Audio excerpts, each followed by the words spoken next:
Pessoal, nossos processos de pontuação. Galera, aqui a gente tem uma grande demanda também no nosso escritório, tá? Muita gente sofre processo de suspensão de carteira por pontuação. Roger, é fácil, é difícil de anular esses processos? Pessoal, não vou dizer que é fácil, porque não é. Demanda um trabalho técnico, demanda um conhecimento jurídico bem grande para obter uma anulação dessa. Mas também não é o bicho de sete cabeças, não é tão difícil, tá? Pessoal, nos processos de suspensão de carteira que a gente vem acompanhando hoje, tá? Existem algumas teses que a gente pode levantar, tá? Existem alguns erros nos processos que a gente pode levantar. Eu classifico os erros em dois tipos. Existem os erros que sozinhos geram a nulidade do processo. Por exemplo, existe prazo para o Detran fazer a primeira notificação do processo de suspensão de carteira. Existe prazo para o Detran fazer a segunda notificação do processo de suspensão de carteira. Essas notificações têm que seguir um padrão previsto em resolução do CONTRAN, tá? E erros nesses prazos, erros nessas notificações podem levar à anulação total do processo, tá? Se tiver um erro desse de nulidade processual, a gente consegue anular o processo. Tem uma nulidade que está ocorrendo muito, que inclusive já tem amparo na nossa jurisprudência aqui do Tribunal de Santa Catarina, que é o Detran perder o prazo para fazer a emissão da segunda notificação do processo de suspensão de carteira, tá? Lá no artigo 282, parágrafo 6º do Código de Trânsito, tem um prazo de 180 ou 360 dias e tal, e a gente está vendo que o Detran está perdendo esse prazo em vários processos. Então, isso daí já é uma tese que a gente levanta e que a gente usa de forma bem comum aqui no escritório, tá?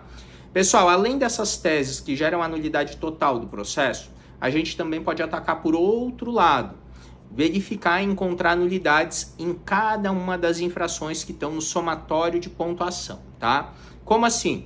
Vamos lá, galera. Uma multa de velocidade, tá? Multa de velocidade. Multa de velocidade está regulamentado lá na Resolução 798 de 2020 do CONTRAN, tá? Pessoal, para uma multa de velocidade ter validade, a Resolução 798 estabelece que tem que ter foto. Como não tem um policial ali flagrando a infração e anotando o carro que passa em alta velocidade, e tem um equipamento que flagra isso e que bate a foto para provar, essa foto tem que estar acompanhada na infração.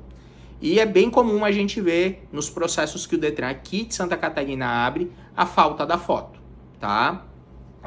A gente já tem entendimento jurisprudencial aqui das nossas turmas de recurso de Santa Catarina, anulando o processo de suspensão de carteira por falta de foto, tá? Pessoal, outra coisa, tem que ter número do radar. A gente tem que poder consultar no site do Inmetro, ver se ele está aferido, ver se ele está ok.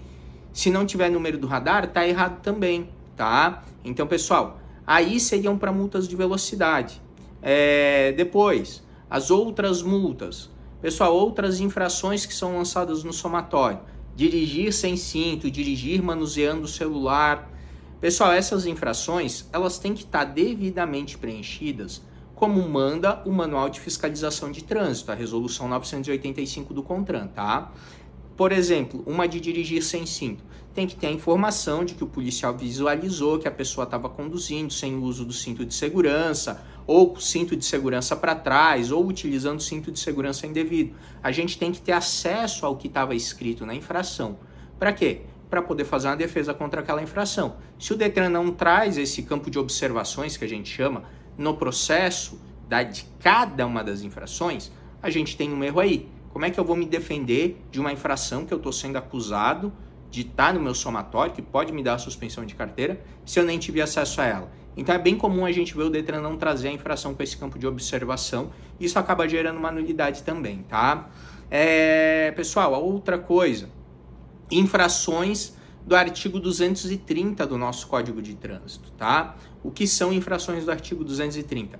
São infrações relacionadas ao veículo. Por exemplo, documento vencido, 230, inciso 5 do Código de Trânsito.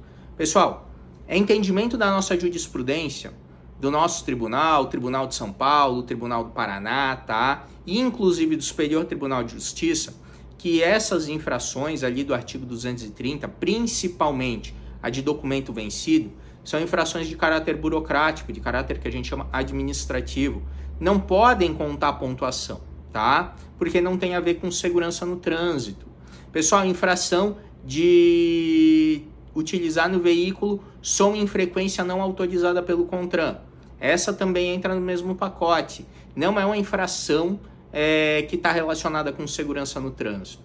A infração que está relacionada com o meio ambiente, tá? Está relacionada à poluição sonora. Então também seria caracterizada como uma infração de natureza administrativa, assim por se dizer, tá? Pessoal, a gente consegue tirar do somatório de pontuação essas infrações. Então, pessoal, tem várias estratégias que a gente pode usar em um processo de suspensão de carteira, tá? Fazendo a análise de cada uma das infrações, tá? Então, essa também é uma forma válida de atacar o processo de suspensão de carteira. Lógico, não existe uma fórmula mágica que vai resolver todos os processos. Tem que ter uma análise individual de cada um dos processos, tem que ter uma análise individual de cada uma das infrações, para a gente saber qual estratégia adotar para cada processo. Então, é realmente, como eu falei no começo do vídeo, um trabalho muito técnico, um trabalho com a base jurídica muito grande, tá bom? Pessoal, seria isso e muito obrigado.